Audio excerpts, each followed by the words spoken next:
we're gonna go back to David, he's our case study, right? So second part of Samuel, it's already towards the end of his rule. The next account about David will be in First Kings, which is already the turning over of the kingdom. Okay, yun na yung last part na yun ng life niya, and then it's all about Solomon na in First Kings. It's just a few first two chapters siguro yung may. So this is the last part. So we're hoping that David at this last part would exemplify a godly king. But sad to say, he did not. Okay, he did not. Right? And good for us.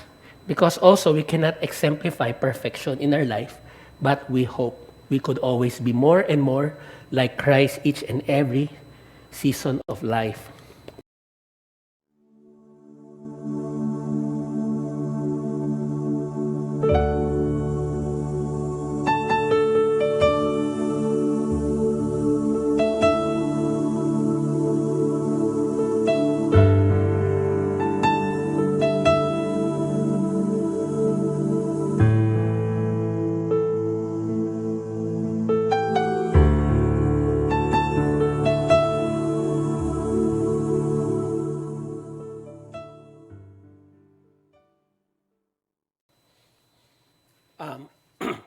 All glory to God. Can you hear me clearly? Okay pa? Okay, thank you.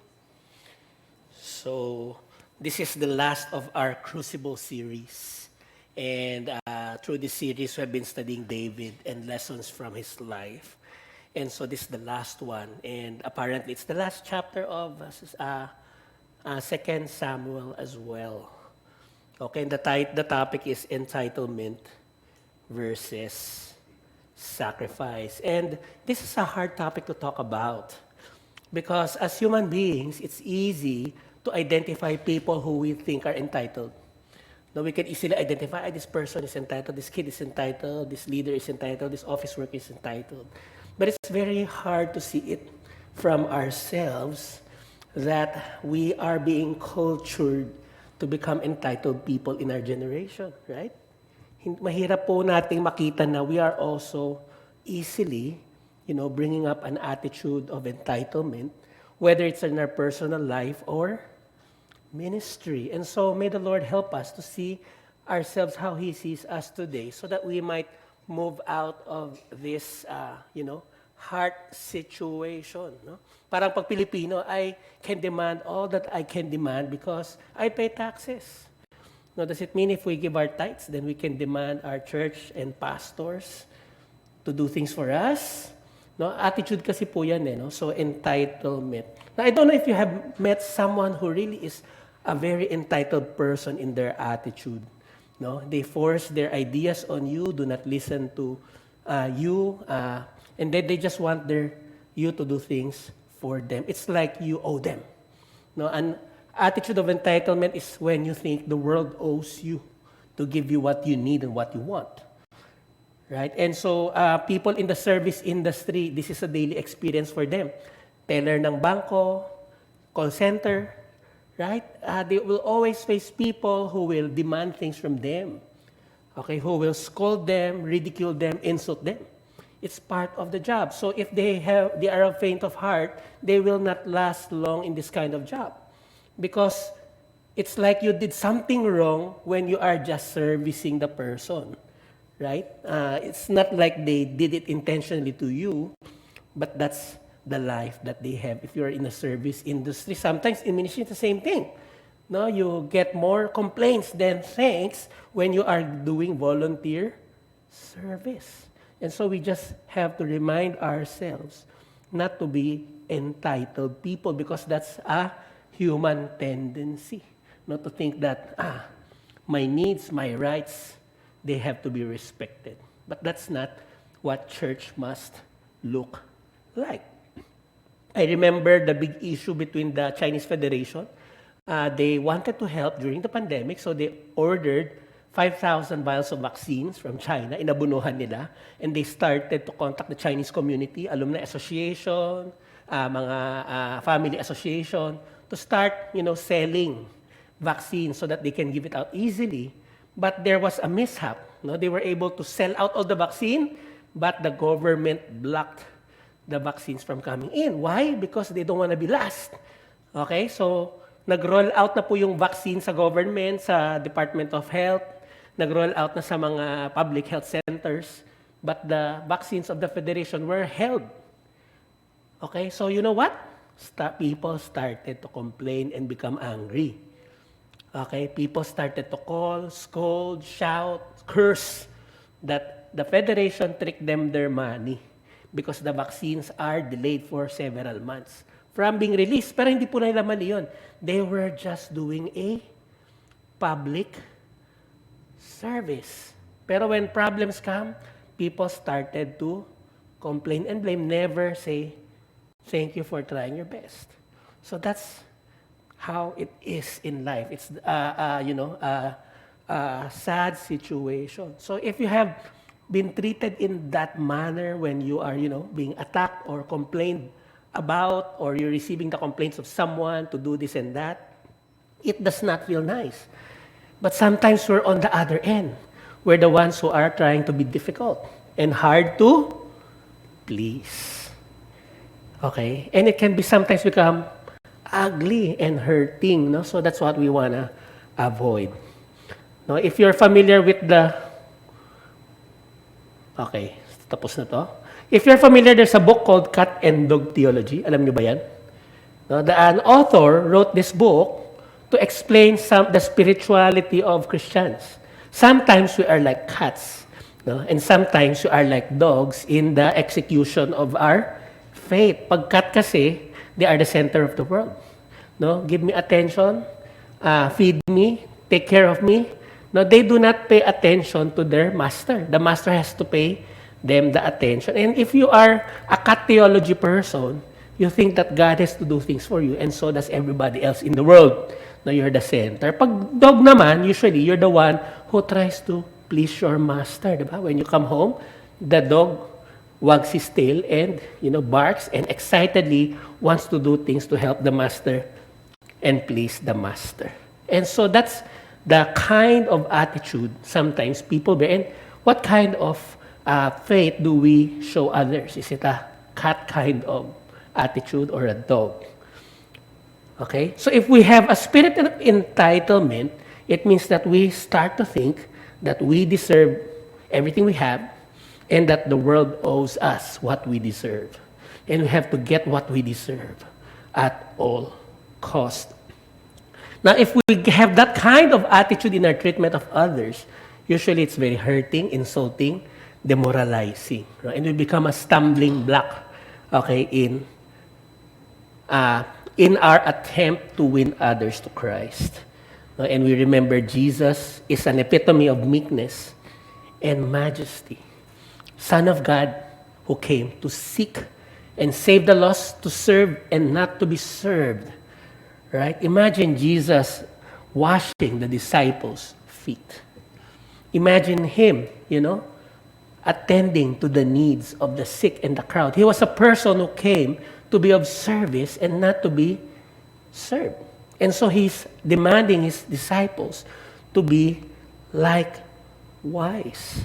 Right? So that's what we want to take a look at as we go through this last phase of David's life, to understand how entitlement must become sacrifice. No? Another way to look at entitlement is self-importance.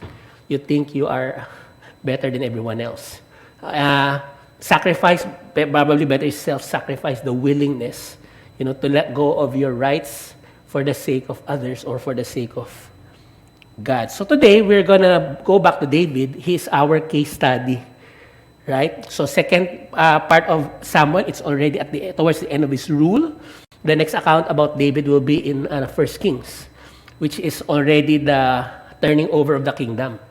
Okay, yun na yung last part na yun ng life niya, and then it's all about Solomon na in 1 Kings. It's just a few first 2 chapters siguro yung may. So this is the last part. So we're hoping that David at this last part would exemplify a godly king. But sad to say, he did not. Okay, he did not. Right? And good for us. Because also, we cannot exemplify perfection in our life, but we hope we could always be more and more like Christ each and every season of life. No, so David was known to be the man after God's own heart, not because he always obeyed God perfectly and did what was right every time. And it's because when he was confronted of his grave errors before the Lord, he recognizes where he went wrong and seeks the mercy of God and puts himself at the mercy of God and goes back to the path God wants him to do. Now, he is the person who makes mistakes and yet wants to make it right. And that's why he is called the man after God's own heart.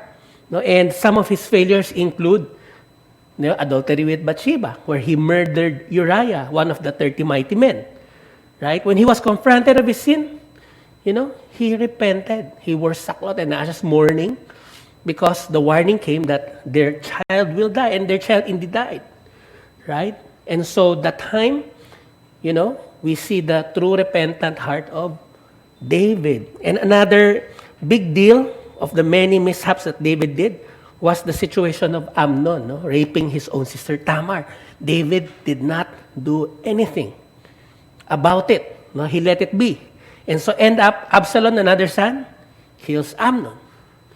And Absalom starts a rebellion against David, and later Absalom gets killed. So he loses 2 sons. Okay? And all this while David accepted his predicament. It was because of his inaction or his sin that he is being punished, and yet he does not stop there. He wants to be right again with the Lord. So there are 3 parts of our passage. We'll go through the entire chapter, so be patient with me. When the passage is out there, read it with me and try to understand what's going through. Yung first part po, we see the manifestation of his entitlement. David has become entitled and proud as a king at the end of his life. Yet, there's a turning point at the middle of the passage.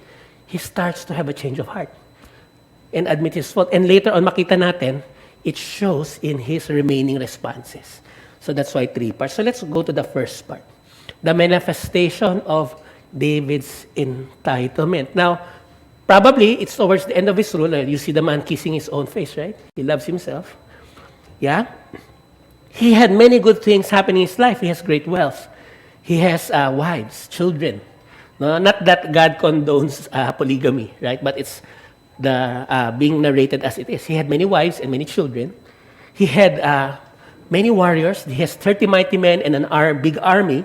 He was winning battle after battle against the Philistines.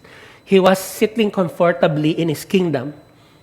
Maybe his successes has gone to his head, right? And he has a bloated ego during this time. No, tayo rin, no? Sometimes we also become like that. No, our ego bloats up and we become entitled. Could it be the possessions God gives, or our power and authority, our position, maybe our physical look, maybe the prestige that we receive gives us a bloated ego. And of course, it's hurting towards others as a result. So Stephen Smith, in his book Inside Job, talks about many leaders who fail during the ladder of success. Right? These CEOs, had a list of names of leadership failures that they can look to. Okay? Yet, every one of them has the same statement in their mind. This will never happen to me. In denial. This will never happen to me. And statistics says that 2 out of 5 of these leaders fail in 18 months' time. It's not even 2 years. In 18 months, they will be failures as leaders because they thought to themselves, this will never happen to me. Ego, pride. No? They thought that they're better than others, but we are not. Right? And so this is what happens to the man after God's own heart. At the end of his campaign as the king of Israel, this man after God's own heart succumbs to the voice of pride in his life. How did he do that? Let's read, no? Again, the anger of the Lord was kindled against Israel, and he incited David against them, saying, go number Israel and Judah. And so, basahin natin together. And so the king said to Joab, the commander of the army who was with him, "Go through all the tribes of Israel, from Dan to Beersheba, and number the people, that I may know the number of the people." Now, God was angry with Israel. What was happening here? Probably, they were already a very solid nation. And their success and prestige start to get to their head, and so has David. That's why God sends a test. Okay, a test. So it says here, God incited David against the people, but in 1 Chronicles 21, it says that actually it was Satan. It was a Job scene in heaven, right? Satan accusing David probably, and God allowing the testing. That's the real background of the story if we read that 1 Chronicles 21, right? And so David's ego misleads him to accept the challenge, number the people. But what's the problem with the census, and why was it offensive to God? Why was it offensive to God? It's just a numbering of the people, right? Because probably it's not the action but the heart. Okay? Remember Egypt as a nation, they trusted in their horses and chariots. They trusted in their military might, in the size of their armies. And yet, God delivers His people by signs and wonders and miracles. But now if you look at Israel, they have grown in size, they have strong military might, and they might start to believe more in their own capability as a nation than God. And that's why the numbering is such an absurd situation at that time. But not only did David succumb to the voice of pride, he will be rejecting the voice of truth. Because David's commander, Joab, saw through the problem and informed David, oops, what we're going to do is going to be spell trouble. It's going to make God angry. Because what you want is to number the people, but your purpose is wrong, right? So let's read what Job tells David during this time. Let's read. But Joab said to the king, "May the Lord your God add to the people 100 times as many as they are, while the eyes of my Lord the king still see it." Matanda na, no? Kasi malabo na mata. "But why does my Lord the king delight in this thing?" Okay? But the king's word prevailed against Joab and the commanders of the army. So Joab and the commanders of the army went out from the presence of the king to number the people of Israel.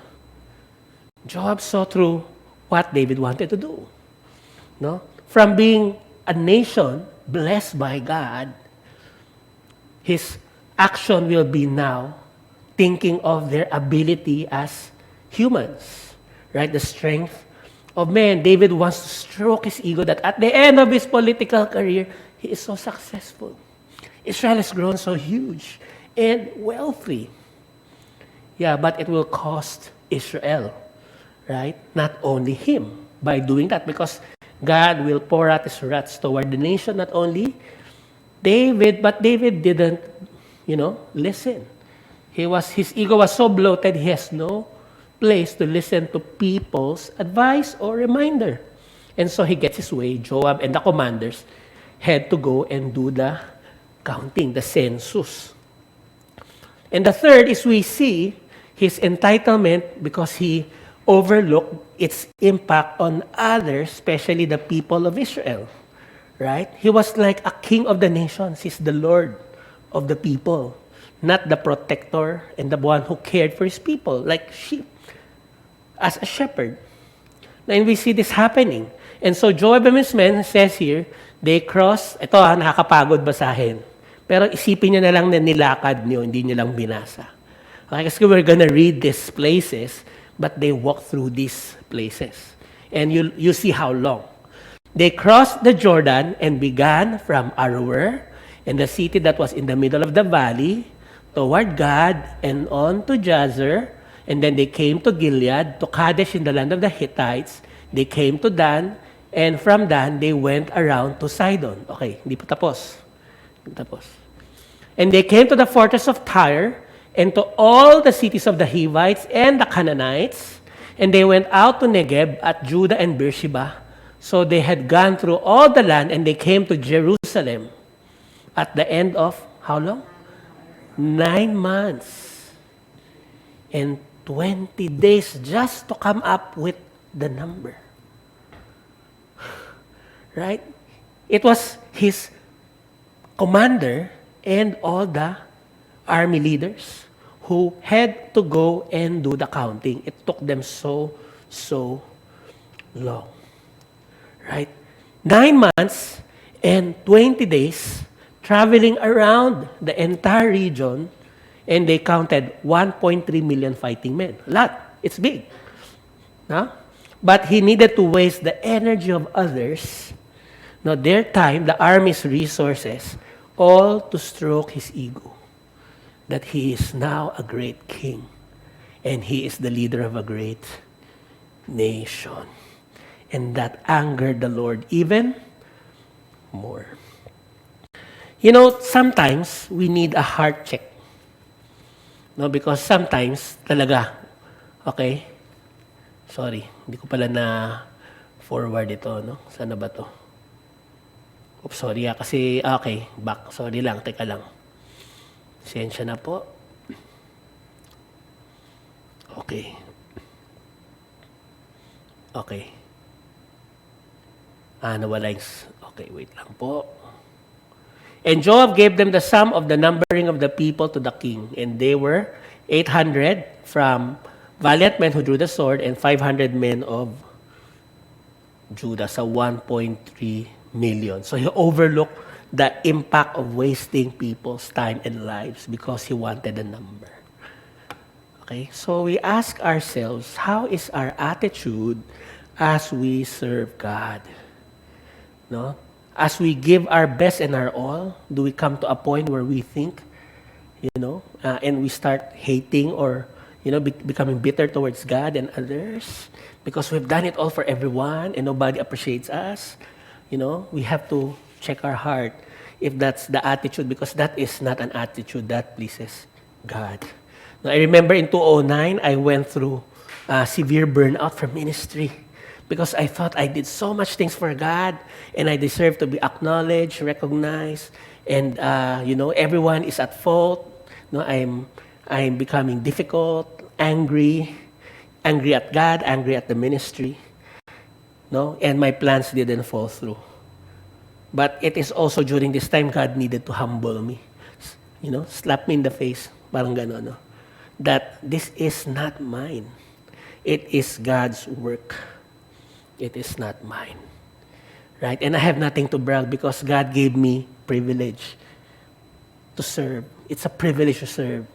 I should not feel entitled in any way. So, ganun din tayo na as we serve God, as we be part of the church, are we just gonna serve with that kind of attitude? Okay na ako, I just attend on Sunday morning, I give my tithes on Sunday. Then I distance myself thinking it's gonna be okay. But will I get my hands dirty to serve people, love people, care for people? Right? Okay? If I'm a person who insists what I want without listening to people, I do not care if it impacts their schedule. People are finding me toxic in the home, at work, and ministry, then probably we need an attitude adjustment. Because entitlement is growing in our life. It becomes worse. It can start with a simple, I deserve this. And it becomes an entire lifestyle. Please watch out. Because our Lord Jesus came to serve, not to be served. And so, the same with us. We are called to serve, not to be served. To sacrifice our rights and privilege, not demand them. Right? So we see David's entitlement change to repentance. How did it look like for David na? This is the second part. He had a change of heart. Okay? He felt struck within. So it began by admitting his own sin and foolishness. Right? Because he realizes what was wrong and he wanted to make it Right. Babasa tayo, ha?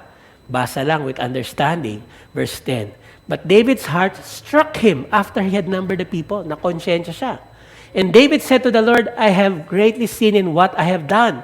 But now, O Lord, please take away the iniquity of your servant, for I have done this very foolishly. He admitted his own sin and folly before God. Sorry, Lord, I have offended you. I am sorry. Take away the guilt of my sin. I am wrong.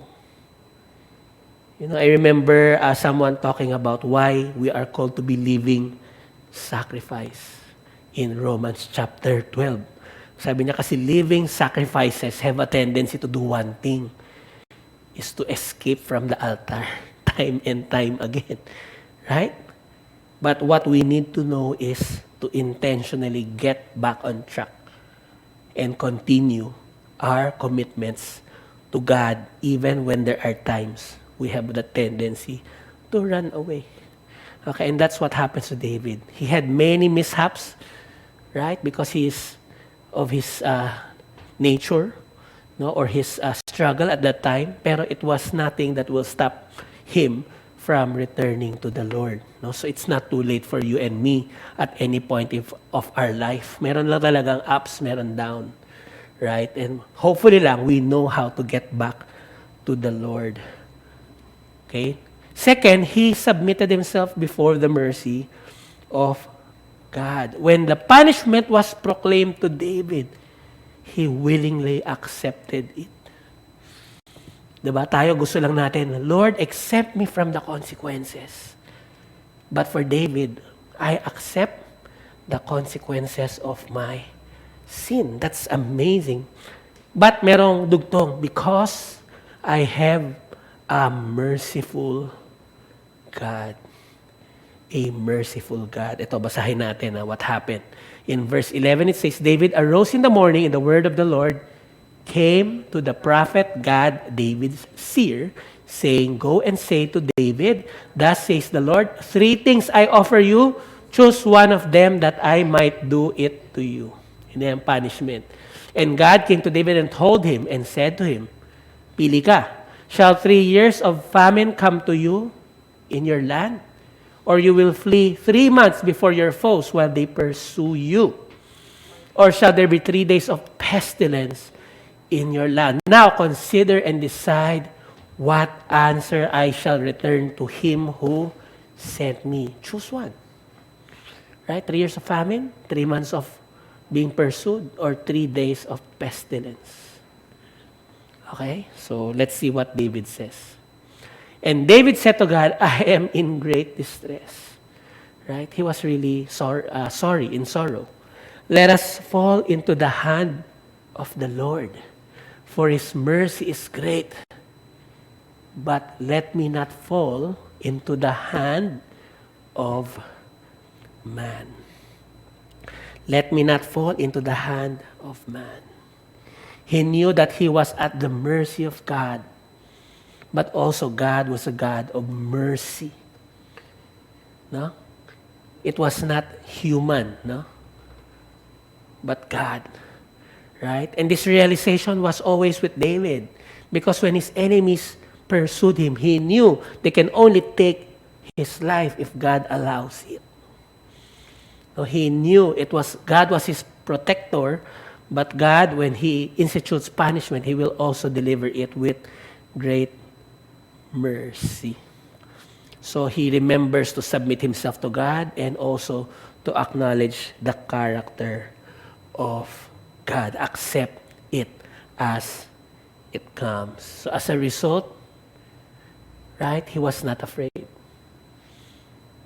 to own up to this responsibility. He knew the consequences are coming. He knew God is a merciful God. But he also recognized his responsibility to others at this point in time. Okay? He was the leader of the nation, the appointed king. Right? And therefore, he must rule according to God's design, not to lord it over others like the Gentile kings, but to be the king like God intended. Look at what happens. The Lord sent pestilence on Israel from morning until the appointed time. And there died from Dan to Beersheba 70,000 men. 70,000 men. Dami, no? Maybe reasons why they think COVID is a punishment of God for the immorality of the world. Well, we don't know for sure, but dapat we just bear the attitude of humility and submit ourselves to the mercy and grace of God. Okay, verse 16. And when the angel stretched out his hand toward Jerusalem to destroy it, the Lord relented from the calamity and said to the angel who was working destruction among the people, "It is enough. Now stay your hand." And the angel of the Lord was on the threshing floor of Araunah the Jebusite. Then David spoke to the Lord when he saw the angel who was striking the people and said, "Behold, I have sinned and I have done wickedly. But these sheep, what they have done, please let your hand be against me and against my father's house." Sorry. So we see here David interceding for the people and taking the blame of his actions and the consequences. Right? The king of the nations, bahala na yung people as long as I'm served. But this one, he's really repenting because he sees he is to fulfill his God-given role. Okay, to represent the people before God. Right? And so we see that in this world, there are two types of being sorry. Worldly sorrow is being sorry for yourself. Awa sa sarili. I pity myself. Why me? Why not them? Right? I'm in such a pitiful state. I'm in such sorrow. No, but it's only feeling sorry for ourselves. That's not repentance. That's self-pity. But godly sorrow is when we acknowledge that our sin has an impact in our life, has offended God and an impact in others' lives, and we want to make things right before God. Godly sorrow brings forth repentance and a transformed life, not just feeling sorry for self.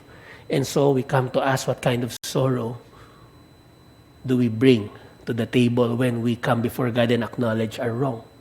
Worldly sorrow, being sorry for ourselves, or godly sorrow, wanting, desiring to let God make things right in our lives. Okay, so we see that he was an entitled person, nag-move po to a heart change, but now we see from his responses that David really had a change of heart. Paano na nakita? First and foremost, he began to obey God's command again. Right? He gave up his own agenda. Right? To let God's agenda rule. Ito, verse 18, God came that day to David and said to him, "Go up, raise an altar to the Lord on the threshing floor of Araunah the Jebusite." So David went up at God's word as the Lord had commanded. Right? And so he follows the instructions of God. So he might have been busy worrying about the 7,000 deaths, how to appease the people, how to fix the problem. So, but he knew that God's instruction was more important than what he thinks he should do. So he obeys. No, he could also have assigned somebody else to do the altar, right? He has like hundreds of men at his disposal, but no. He took it to himself because the purpose was clear to him. It's to end the deaths. It's for God to withdraw his hand of wrath on Israel. No, so he has returned to obey God and fear God. Second, he resisted the lure of entitlement once again, right? Because he is king and he deserves special treatment. And Araunah indeed wanted to give him special treatment, but he rejects. What happened? Araunah the Jebusite looked down, he saw the king and his servants coming on toward him, and Araunah went out and paid homage to the king with his face to the ground. And Araunah said, "Why has the Lord King come to his servant?" And David said, "To buy the threshing floor from you in order to build an altar to the Lord, that the plague may be averted from the people." Malinaw po yung purpose, to avert the plague. Then Araunah said to David, "Let my lord the king take and offer up what seems good to him." Here are the oxen for the burnt offering, the threshing sledges, and the yokes of oxen for the wood. All this, O King Araunah, gives to the king. And Araunah said to the king, May the Lord your God accept you. So Araunah volunteered to foot the bill. He'll give the threshing floor. He'll also give the altar, everything, all expenses paid for David because David is king. But David refused to accept it. He rejects the perks of his authority and prestige of his rule. Rather, he saw that he needed to do what is right before God. And so we see him making sacrifices for others. Once again, to end or avert the plague. Right? He humbled himself, did everything on his own, even spoke to this Jebusite personally. He wanted to make things right so that the people will be safe, like a shepherd for his sheep. Verse 24, and the king said to Araunah, No, I will buy it from you for a price. I will not offer burnt offerings to my Lord, my God, that cost me nothing. So David bought the threshing floor and the oxen for 50 shekels of silver. And David built there an altar to the Lord and offered burnt offerings and peace offerings. So the Lord responded to the plea for the land. And the plague was averted from Israel. He knew what kind of sacrifice God demands. I will not offer sacrifices to my Lord that cost me nothing. Now, he built an altar to the Lord as God instructed and made sacrifices there. And as God was honored by his obedience, God averted the plague. That's what happened. A true repentance of David. Yes. Okay, from being self-important, he started to know his role. He was to be a blessing to others. He was to take care of what they needed, from being lording it over them to serving them. And it all happened because he had a change of heart. No, it's the same with Zacchaeus. He was a very greedy man. He was already wealthy, and as a tax collector, he still defrauded people. But his encounter with Jesus turned this chief tax collector around.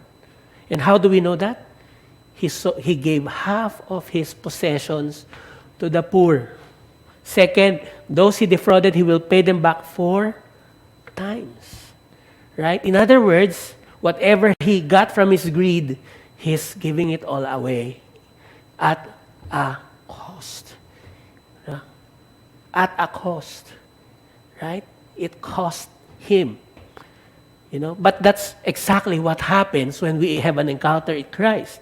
We must have a change of heart. And how do we know that he had a change of heart? Because he loved money. Now he is giving away money. Money does not matter anymore to the Zacchaeus. And we knew that he encountered Christ, and this became a testament to all his guests. They knew Jesus was really at work in his life. And so this is our question today, right? As we follow and serve Christ. Do we have entitlement to let go of? And are we ready to make the sacrifices that will honor God? Your time, your talents, your treasure, without wanting anything in return, without calling the shots, without lording it over others, without recognition, willingly, for the one who gave himself up willingly for our sakes. Because as disciples, we ought to exchange our pride with Christ's humility. Only then can we be a witness before others.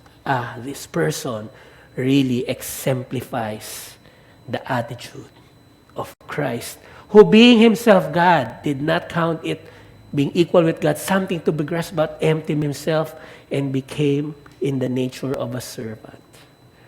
right? And that is what we are called to do. So that others may know through our love for our brothers, we are truly His disciples. Okay? So if we have this attitude, can we come before God for Him to change our heart? Not because it's offending to God, but more important is to also ask the Lord to give you the capability or the willingness to make the sacrifice needed for us to serve Him willingly and sacrificially. With our time, with our talents, with our treasures. It must cost you something. It must pain you somehow. And I remember in a mission conference, somebody asked me a question, right? And I think he regretted asking me the question. Tanong niya kasi, Pastor, ang tithes po ba dapat sa net or gross income? Sabi ko, patay, paano ba ito sasagutin? Gross income or net income ang 10% na tithe? And then as I was praying, this was what God told me. And I told that person, and maybe he regretted my answer. And my answer is, whatever pains you more. Because if you're making a sacrifice for God, it must have cost you something. So whatever is costly for you, give that to the Lord. Yun. So yun lang yung realization. No? If it does not cost us anything, it is something we willingly let go of. Ganun tayo minsan, no? Yung mga extras natin, mabilis pamigay. Pero yung mga mahalaga sa atin, we cannot let them go. No, but as a Christian, the more we sacrifice those things that we hold dear to, sometimes the more we experience the grace and love of God. Last na, no, I remember one time, I was in the process of needing a new laptop because my laptop is already ending its life. It's hanging a lot. So, and I have a gift of 30K. No, sabi ko, 30K, 20 na lang, meron akong brand new laptop. It's not that I don't have savings, just that budgeting, you have a budget for things. Right? I have savings, but I don't want to mess with my savings. I want to save it for my family. So, meron ako extra cash, 30K.